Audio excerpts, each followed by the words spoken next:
आदरणीय ब्लॉक प्रमुख जी, आदरणीय चेयरमैन साहब नगर पंचायत परीक्षितगढ़, खंड शिक्षा अधिकारी, सुपरवाइजर बहनें, मेरे सभी सम्मानित गुरुजन और आंगनवाड़ी बहनें, प्यारे बच्चों,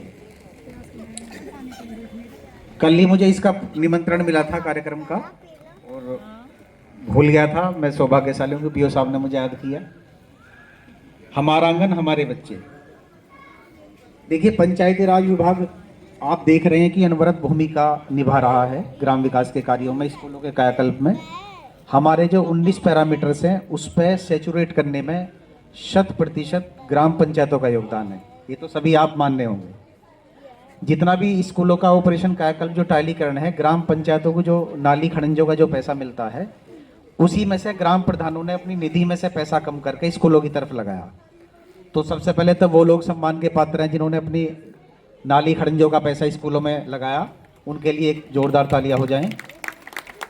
और हमारे अब इस समय विकास खंड में बहुत कम पैरामीटर शेष बचे हैं। कुछ स्कूल हैं जहां भी टाइलीकरण नहीं है, लेकिन ये मैं आज आश्वस्त करना चाहता हूं कि वर्ष 2026-27 की जो हमारी कार्य योजना है, 1 अप्रैल 2026 से जो शुरू होगा कार्यकाल, उसमें 100% विद्यालयों का टाइलीकरण सभी पैरामीटर्स पर पूरा कर दिया गया।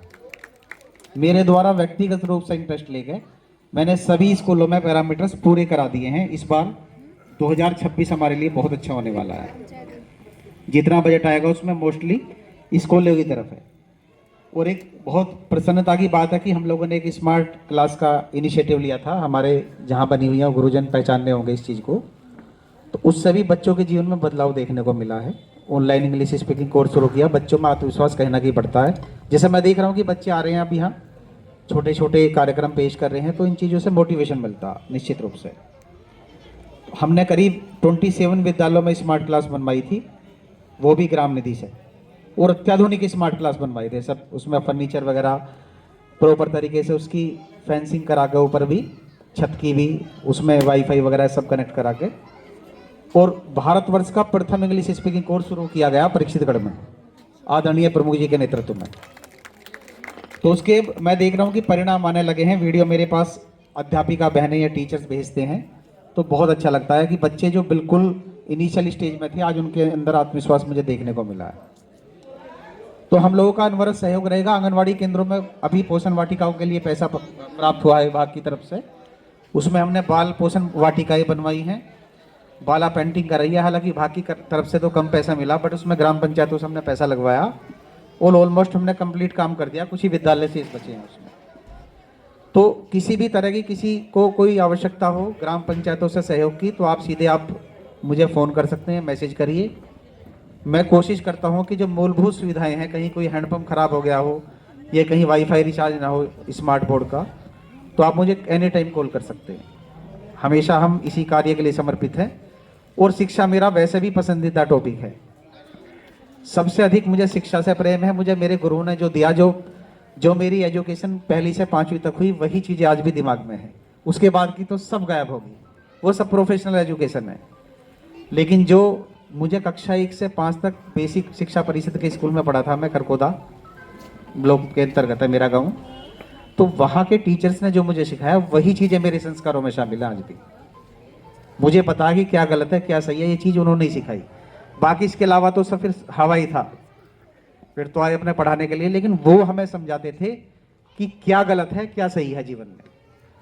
तो प्राइमरी टीचर्स, उनके लिए सैल्यूट मेरी तरफ से। वो बहुत महत्वपूर्ण जिम्मेदारी है आप लोगों की। और नए भारत का जो निर्माण है, नए भारत का, नया उत्तर प्रदेश का निर्माण, वो यहीं से होगा और कहीं से नहीं होगा।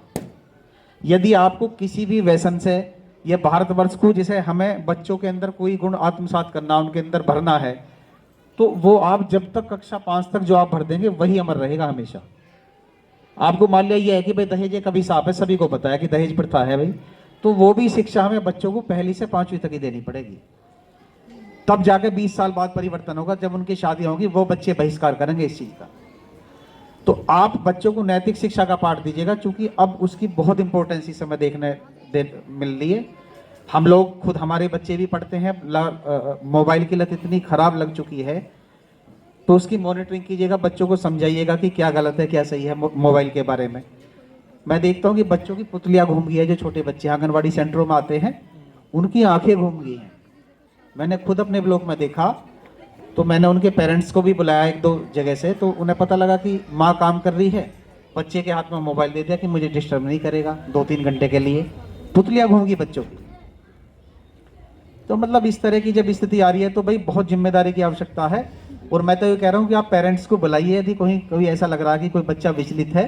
एक टीचर से बेहतर माँ बाप भी नहीं समझते बच्चे को, क्योंकि टीचर को पता होता है कि इस बच्चे का कल बिहेव कैसा था, आज बिहेव क्या है।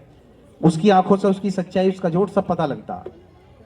अब हालांकि आरटीए में कुछ प्रतिबंध लगा दिए हैं आप लोगों पे, वो बात अलग है। हमारी तो उस समय पिटाई भी होती थी, कभी स्कूल नहीं गया तो हाथ पैर पकड़ के भी स्कूल बुलाया जाता था। लेकिन वो कहीं ना कहीं चीज़ें प्रासंगिक ही, खैर लेकिन सब समय के साथ चेंज होता। तो एक मेरी सबसे आप सभी से अनुरोध यह है कि अब टेक्निकल एजुकेशन पर इस समय जोर है। तकनीक